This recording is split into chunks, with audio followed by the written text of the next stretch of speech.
નમસ્કાર દોસ્તો, મારું નામ દીપાલી છે. હું શહેરમાં રહું છું. મારી ઉંમર હજુ 31 વર્ષની છે. હું દેખાવમાં જવાન અને સુંદર છું, પણ મારી જિંદગીએ મને ઘણું બધું શીખવ્યું છે. હું વિધવા છું. 5 વર્ષ પહેલાં મારા લગ્ન સતીશ નામના યુવાન સાથે થયા હતા. સતીશ એક કંપનીમાં કામ કરતો હતો. અમારી જિંદગી ખૂબ સારી ચાલી રહી હતી. પ્રેમ, અપનાપો અને કેટલાક સપનાઓનું સુંદર સંગમ હતું. પણ કદાચ કિસ્મતને કંઈક બીજું જ મંજૂર હતું.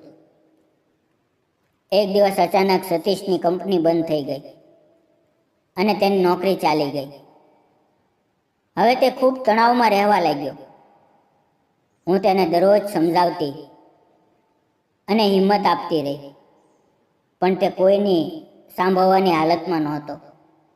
સતત ચિંતા, તણાવ અને મનમાં ભારે બોજે તેને અંદરથી તોડી નાખ્યો હતો. અને એક દિવસ અચાનક તેને હૃદયનો હુમલો આવ્યો. મારી આંખો સામે મારું પૂરું વિશ્વ ઉજળી ગયું. તે જ દિવસે મારી જિંદગીએ એવો વાંક લીધો જેણે મારા અસ્તિત્વને જ બદલી નાખ્યું. તે પછી હું બિલકુલ એકલી પડી ગઈ. મારા સાસરિયામાં બધા પહેલાં જ ગુજરી ગયા હતા, તેથી કોઈ આધાર નહોતો. લગભગ 1 વર્ષ હું બસ ખામોશીમાં જીવતી રહી. દર સવારે ઉઠવું, ભગવાન સામે બેસવું અને પોતાની જાતને પૂછવું, હવે આગળ શું? પણ કોઈ જવાબ ન મળતો. પહેલાં સતીશ કમાતો હતો, તેથી ઘરમાં પૈસા આવતા હતા. હવે સર્વ બંધ થઈ ગયું હતું. માત્ર ઘર હતું. હવે તે પણ બોજ લાગવા લાગ્યું હતું.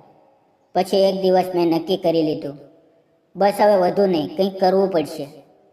હું ગ્રેજ્યુએટ હતી, પણ નોકરીનો ડર હતો. પછી નોકરી મળે તો પણ વિચાર્યું કે કંઈક પોતાનું કામ શરૂ કરું. મને જમવાનું બનાવવાનું હંમેશા પસંદ હતું, તેથી મનમાં આવ્યું લોકોને પોતાના હાથનું જમવાનું ખવડાવવું. પહેલાં કેટલાક દિવસ વિચારતા નીકળી ગયા. પછી એક દિવસ હિંમત કરી અને વડાપાવ વેચવાનો નિર્ણય કરી લીધો. થોડા પૈસા હતા, તેમાંથી એક મોટો વડાપાવનો ઠેલો ખરીદ્યો અને શહેરના એક ચોકમાં શરૂ કર્યું. શરૂઆતના દિવસોમાં વધુ ગ્રાહકો નહોતા, પણ મેં હાર ન માની. ધીમે ધીમે મારા હાથનો સ્વાદ લોકોની જીભ પર ચડી ગયો અને કેટલા જ દિવસોમાં મારી દુકાન પર ભીડ લાગવા લાગી. ચા અને વડાપાવ, આ બંને માટે મારો ઠેલો મશહૂર થઈ ગયો. રોજની કમાણી વધવા લાગી. પણ હવે એક બીજી મુશ્કેલી ઊભી થઈ ગઈ. આટલું બધું એકલા સંભાળવું ખૂબ મુશ્કેલ થઈ રહ્યું હતું. સવારે બજાર જઈને સામગ્રી લાવવી, પછી દિવસભર ઠેલા ઉપર કામ કરવું, સાંજ સુધી શરીર થાકીને તૂટી જતું. ત્યારે મેં વિચાર્યું કે હવે કોઈને મદદ માટે રાખવું જરૂરી છે. પહેલાં વિચાર્યું કે કોઈ સ્ત્રી રાખવું, પણ સમયે કોઈ મળે નહીં. તેથી મેં ઠેલા પાસે એક બોર્ડ લગાવ્યું, વિશ્વાસુ અને મહેનતુ કારીગર જોઈએ. 3-4 દિવસ વીતી ગયા. એક દિવસ સવારે 11:30 વાગે એક યુવાન મારા ઠેલા પર આવ્યો. તેણે વડાપાવ ખાધા અને તે પાટી જોઈ. પછી તે મારી પાસે આવ્યો અને બોલ્યો, મેડમ, તમને કામદાર જોઈએ? હજુ પણ જરૂર છે? મેં પૂછ્યું, હા છે. તમને જોઈએ? તે હળવું મુસ્કરાયો અને બોલ્યો, હા મેડમ, મને કામ જોઈએ. મેં તેને ધ્યાનથી જોયો. સાદા કપડાં હતા, પણ ચહેરા પર આત્મવિશ્વાસ હતો. તે દેખાવમાં સારો અને સુસંસ્કૃત લાગતો હતો. મેં પૂછ્યું, તમને જોઈને તો નથી લાગતું કે તમને કામની જરૂર છે. તમારી પર્સનાલિટી તો કંઈક અલગ લાગે છે. તે મુસ્કરાયો અને બોલ્યો, કપડાં સારા હોવાનો મતલબ એ નથી કે માણસ અમીર હોય. મેડમ, હું ગામનો છું. નામ સંદીપ છે. હું ગ્રેજ્યુએટ છું. ઘણી જગ્યાએ કામ કર્યું છે, પણ ક્યાંય ટકી ન શક્યો. કેટલાય દિવસોથી બેરોજગાર છું. MPSCની તૈયારી કરી છું. તેની વાત સાંભળીને મને લાગ્યું આ છોકરો ઈમાનદાર છે. મેં કહ્યું ઠીક છે, પણ અહીંયા કામ કરવા માટે સર્વ કરવું પડશે.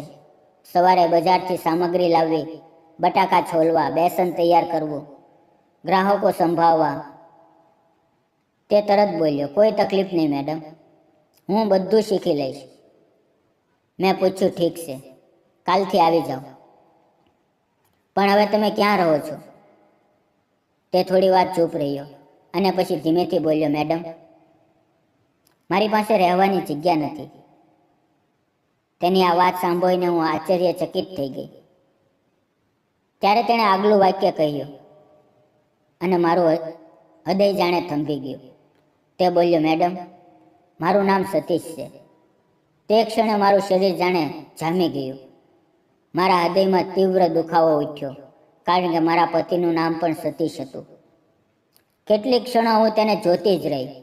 મારી આંખો ભરાઈ આવી, જાણે મારી સામે મારા પતિની પડછાયો ઊભો હોય.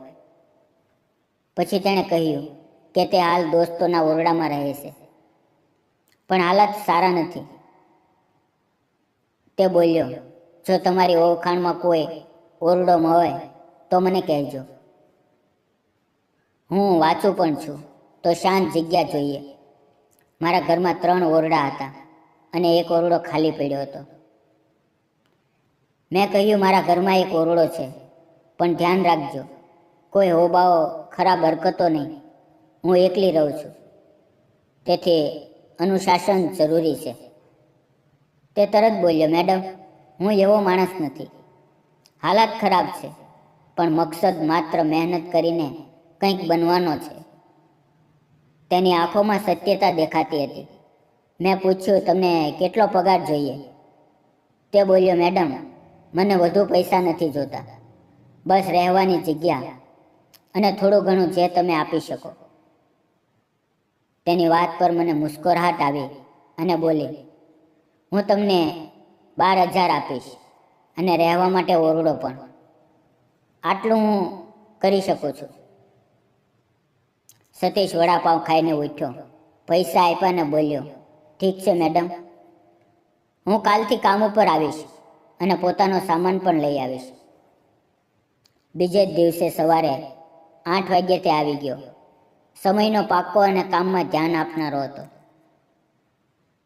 મેં તેને વડાપાઉં બનાવવાનું, બટાકા મેશ કરવા, બેસનનો ઘોળ તૈયાર કરવો અને ચટણી બનાવવી બધું શીખવ્યું.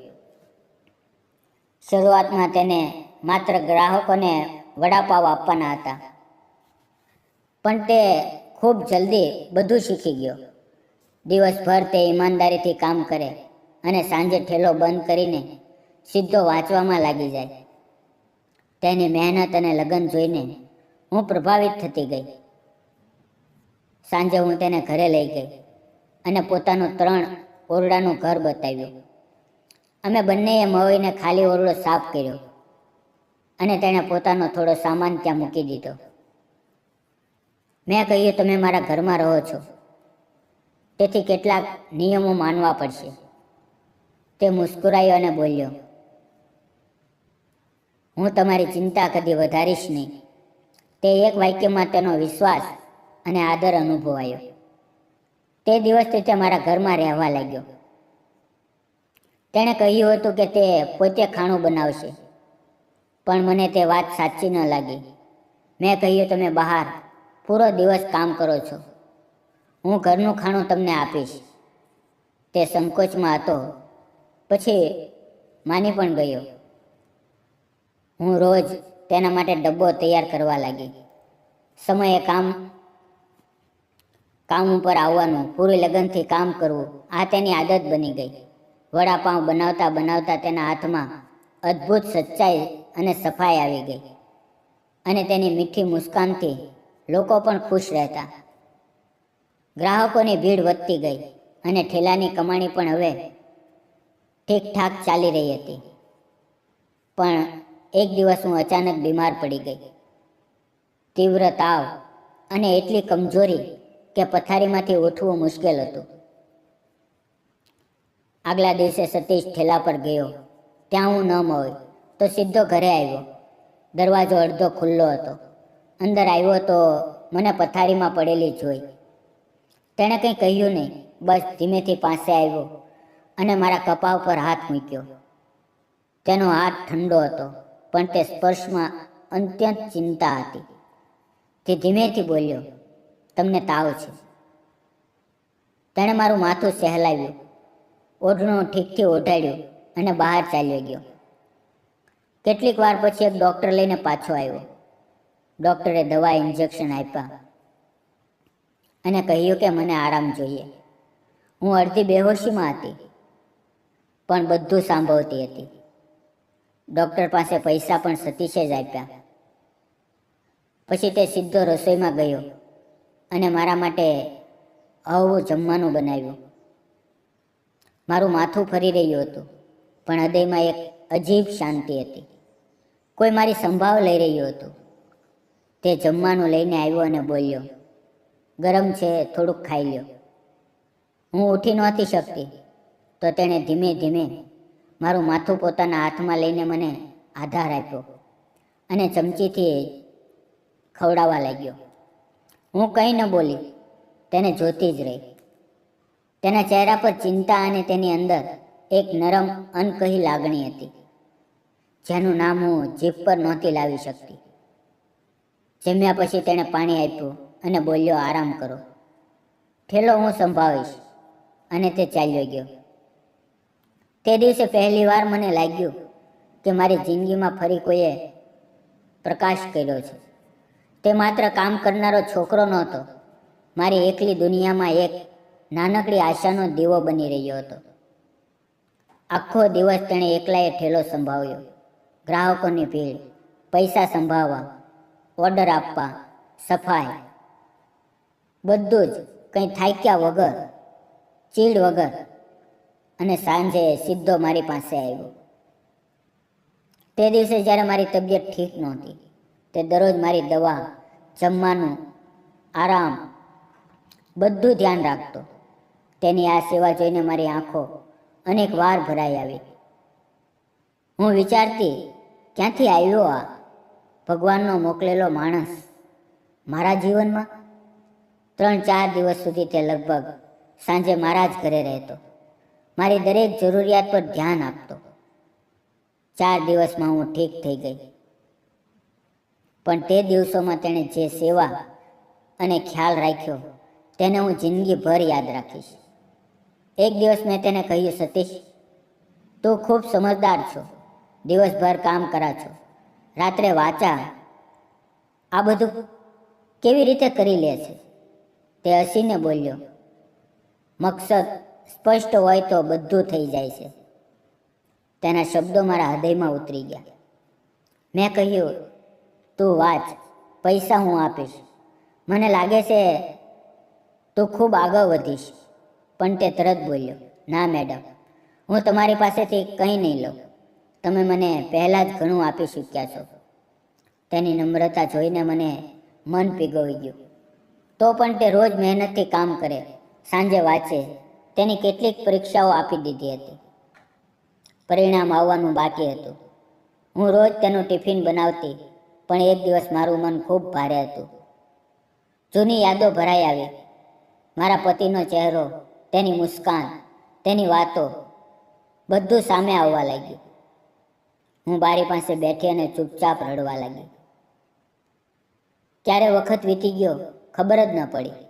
તે ક્ષણે મારા હૃદયમાં 2 દુનિયા હતી, એક ખોવાયેલો ભૂતકાળ અને એક ધીમે ધીમે ઉગતી નવી આશા.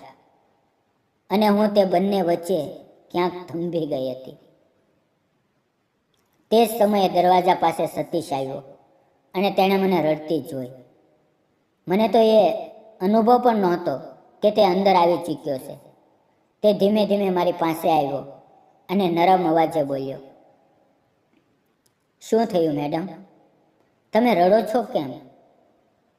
મેં આંસુ લૂછ્યા, પણ અવાજ હજુ ભરાઈ રહ્યો હતો. મેં ઊંડો શ્વાસ લીધો અને કહ્યું, સતીશ, સાચું કહું તો મારા પતિના જવા પછી હું એકલી થઈ ગઈ હતી. તેનો પ્રેમ, તેનો ખ્યાલ બધું ખતમ થઈ ગયું. તેની સાથે મારું જીવન ખુશીઓથી ભરેલું હતું, પણ તેના ગયા પછી મને જીવવાની ઈચ્છા જ નહોતી બચી. અને જ્યારથી તમે મારી જિંદગીમાં આવ્યા છો ત્યારથી એવું લાગે છે કે જીવન ફરી કોઈ હદ સુધી જીવંત થયું છે. આ કહેતા કહેતા મેં તેનો હાથ પકડીને આંખોમાં જોયું. અમારી નજરોમાં હોય અને અમને લાગ્યું કે અમે એકબીજા માટે જ બન્યા છીએ. તે ક્ષણે અમને લાગ્યું કે અમારી વચ્ચે એક ગાઢ ભાવનાત્મક જોડાણ થઈ ગયું છે. તે દિવસ પછી અમારી જિંદગીએ એક નવો વળાંક લીધો. અમે બંને સવારથી કામમાં ડૂબેલા અને સાંજે એકબીજાની સંગતમાં વખત વિતાવતા. અમારો પ્રેમ ધીમે ધીમે ખીલવા લાગ્યો અને 6-7 મહિનાની અંદર અમે એકબીજાના સાથ સહકાર વગર રહી ન શકતા. મારા જીવનમાં અંધારું દૂર થઈ ગયું હતું અને ફરી એક દિવસ સતીશના જીવનમાં એક સુંદર સવાર આવી. પોસ્ટમેન એક પત્ર લઈને આવ્યો. સતીશે તે પત્ર ખોલ્યો, વાંચ્યો અને કેટલીક ક્ષણો માટે સ્તબ્ધ રહી ગયો. પછી અચાનક ખુશીથી ઉછળતો તે મારી તરફ આવ્યો અને બોલ્યો, મેડમ, મારું સિલેક્શન થઈ ગયું છે. હું ફર્સ્ટ ક્લાસ ઓફિસર બની ગયો છું. તેની આંખોમાં ખુશીના આંસુ હતા. મારું હૃદય પણ આનંદથી ભરાઈ ગયું. તેણે તે પત્ર મારા હાથમાં આપ્યો અને મને જોરથી ગળે લગાવી લીધી. તેણે કહ્યું, આ બધું તમારી લીધે થયું છે. તમે મને જીવતા શીખવ્યું, આધાર આપ્યો, જમવાનું આપ્યું અને મનથી ઊભા થવાની તાકાત આપી. જો તમે ન હોત તો હું અહીંયા સુધી કદી ન પહોંચત. હું જિંદગીભર તમારો ઋણી રહીશ. તેની વાત સાંભળીને મારી આંખો પણ ભરાઈ આવી. પછી તેણે શાંત અવાજે કહ્યું, હું તમારી સાથે લગ્ન કરવા માંગુ છું. મારું હૃદય ધડકી ઉઠ્યું. મેં તેની આંખોમાં જોયું, તે હવે એક અધિકારી હતો. તેનું ભવિષ્ય ઉજ્જવળ હતું, પણ તે ઊંચાઈ પર પહોંચીને પણ મને ભૂલ્યો નહોતો. તેણે મારા આંસુ લૂછ્યા અને મેં તેને ફરી ગળે લગાવી લીધો. કેટલાક દિવસોમાં અમારા લગ્ન ધામધૂમથી થયા. મારા એકલ તત્વને એક નવું જીવન મળ્યું. આજે અમે બંને ખુશી અને પ્રેમથી ભરેલું જીવન જીવીએ છીએ. તેની સફળતામાં મારો હિસ્સો હતો અને મારી મુસ્કાનમાં તેનો જિંદગીમાં મુશ્કેલીઓ આવે તો કેટલાક લોકો હાર માની લે છે. એક નવી શરૂઆતનો પણ યાદ રાખો, દરેક અંતનો એક નવી શરૂઆતનો દરવાજો હોય છે. દીપાલીની જિંદગીમાં સતીશ આવ્યો અને તેણે તેની દુનિયા ફરીથી રોશન કરી. તેથી કદી પણ કોઈ પણ વિશ્વાસ કરવાથી ડરશો નહીં અને પોતાના પર વિશ્વાસ કદી ન ગુમાવશો. પ્રેમ માત્ર સંબંધ નથી, તે એક આશા હોય છે જે મરી ગયેલી જિંદગીને પણ ફરીથી જીવંત કરી દે છે. દોસ્તો, ક્યારેક કિસ્મત આપણને ફરીથી જીવવાનો મોકો આપે છે. બસ આપણે તેને ઓળખતા આવડવું જોઈએ. તમને શું લાગે છે? સતીશે જે કર્યું તે સાચું હતું કે ખોટું? પોતાનું મત જરૂર કહેજો. અને આ કહાની સારી લાગી હોય તો વિડીયોને લાઇક, શેર અને સબસ્ક્રાઈબ કરવાનું ન ભૂલશો. ફરી મળશું એક નવા વિડીયોમાં. ત્યાં સુધી આવજો. વિડીયો પૂરો જોવા બદલ આપ સૌનો ખૂબ ખૂબ ધન્યવાદ. મિત્રો, જતાં પહેલાં આપને જણાવી દઉં કે આ કહાની ફક્ત કાલ્પનિક હતી. તેનો કોઈ પણ જાતિ, ધર્મ કે કોઈ વ્યક્તિ સાથે સંબંધ નથી. આ વિડીયો ફક્ત મનોરંજન અને શૈક્ષણિક હેતુથી બનાવવામાં આવ્યો હતો. ફરી મળીએ આવતીકાલે એક નવી કહાની સાથે. ત્યાં સુધી તમારું ધ્યાન રાખો. ધન્યવાદ મિત્રો.